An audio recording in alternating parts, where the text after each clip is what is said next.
Hello everybody, Aiden here, and welcome to another video on the Around the Slice Entertainment YouTube channel.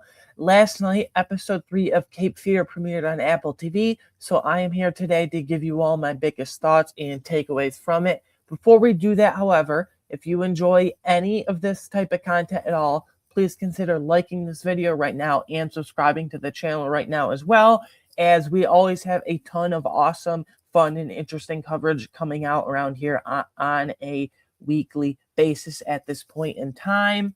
Let's see, every Friday going forward, we're going to have Cape Fear, including right now today, of course. And then we have a couple of very exciting TV shows at the end of the month to get to in The Bear Season 5 and Season 2 of the Avatar, The Last Airbender live action series on Netflix. And then a couple of big hitter movies within the next couple weeks in Toy Story 5 and Supergirl, of course, expanding on James Gunn's DCU. And then next month in July, we have the two big summer blockbusters, tentpole titles, if you will, in Christopher Nolan's The Odyssey and another MCU entry in Spider-Man Brand New Day.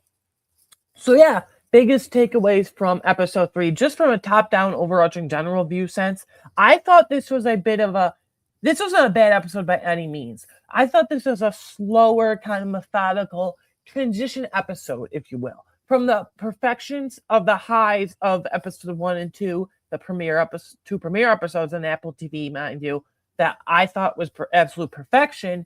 This is a bit of a calm before the storm. A transition episode is the perfect way I can describe it, as you'll see from my takeaways. Starting with right now, the most pressing matter of the episode is kind of continuing to build off of the cliffhanger from the second premiere episode, episode 2, last week specifically. We finally found out who is behind the whole Zach and mysterious person texting situation. Big surprise. It is not Max Cady, ex-convicted felon Max Cady. It's someone else, which I'll get to in a minute, but I kind of assumed it wasn't going to be Max Cady after Anna kind of was trying to put 2 and 2 together at the end of last week's episode. Again, episode 2 rather specifically.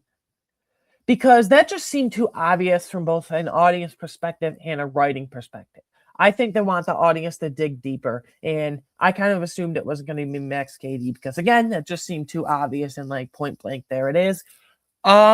It's this mysterious girl that goes around and seems like she's drugging the family, if you want to even describe it as that. I can't remember her name.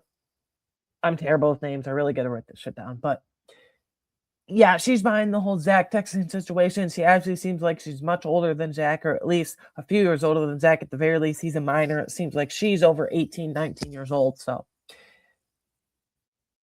yeah, because Anna, when she meets up with her at the diner, can't remember her name. Sorry about that. Meets up with her at the diner. Anna rather says she can have her convicted with the Savannah PD for drugging a minor and what have you. And then we see at the party with Nat and Callie, her supposed friend, she just comes out of the bushes and she lies about her name being Amber. And it seems like she drugs Nat too. So I'm wondering if the opening of next week's episode 4 rather, is going to be a same situation as Zach. Nat comes home on drugs and the mysterious older girl there. And she kind of loses one of her limb/body parts, just like Zach did. It's very weird. Again, I knew it wasn't going to be Max, but this girl isn't just texting Zach. It seems like, 1, she's trying to catfish the whole family, but 2, she's trying to get in with the whole family. I have a suspicion that she's working with Max. I think you can't rule out anybody in the show working with Max Cady rather, just because right now he seems so mellow and under the radar, but I mean, obviously, he's not like that mellow and under the radar all the time going forward. Speaking of people that are going to tie in together, we had this kind of weird plot in the beginning and kind of mysterious plot in the beginning, mini plotline here in the beginning, if you will. These random ass people just show up at Thomas' pool in the backyard. And I have a feeling those random ass people and mysterious ass people are going to show up later on. I feel like all these storylines are going to weave together in one way or another, and I feel like Max is setting it all up.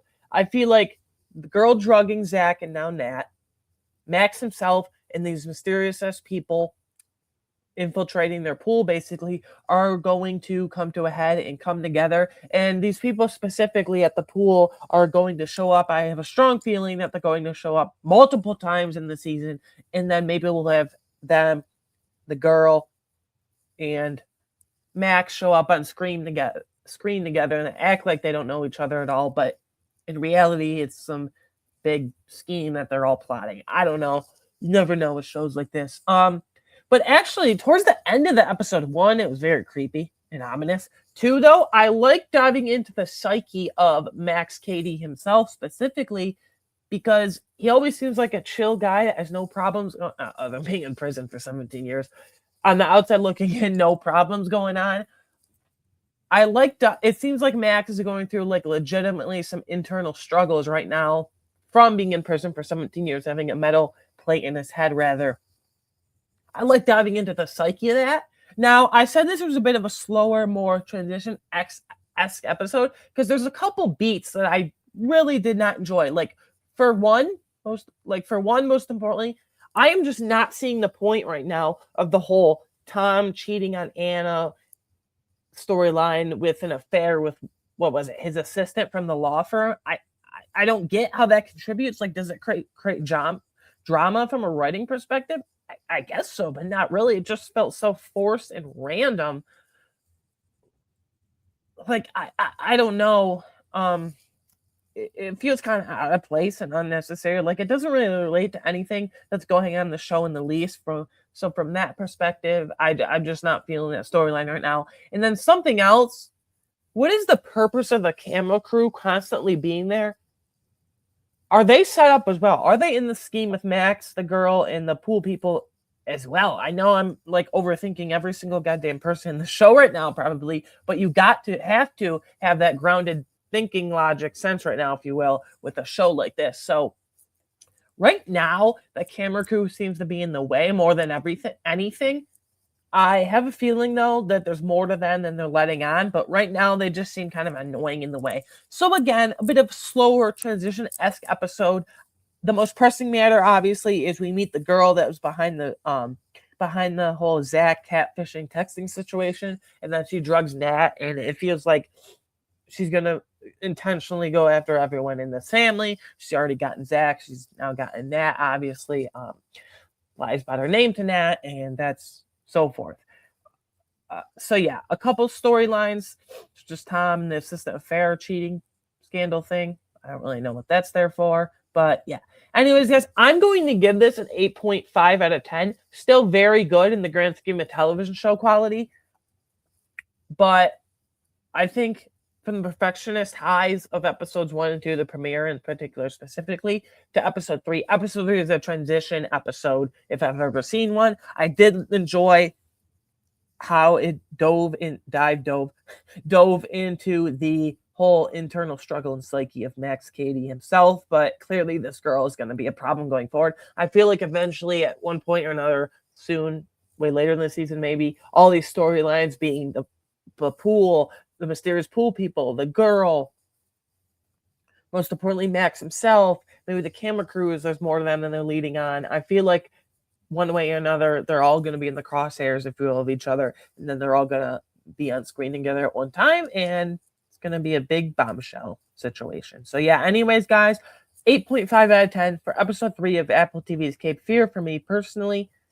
Let me know down in the comments below, what would you rate this episode? What did you like about it? What did you not like about it? You can follow me personally on Twitter at AWeingartner13 for any additional movie and TV show thoughts, opinions, and discussions. Please share this video and channel with anyone and everyone you know. It would be much appreciated. Thank you for the much continued support as always. I will see you guys on the next one. Have a great weekend. Goodbye.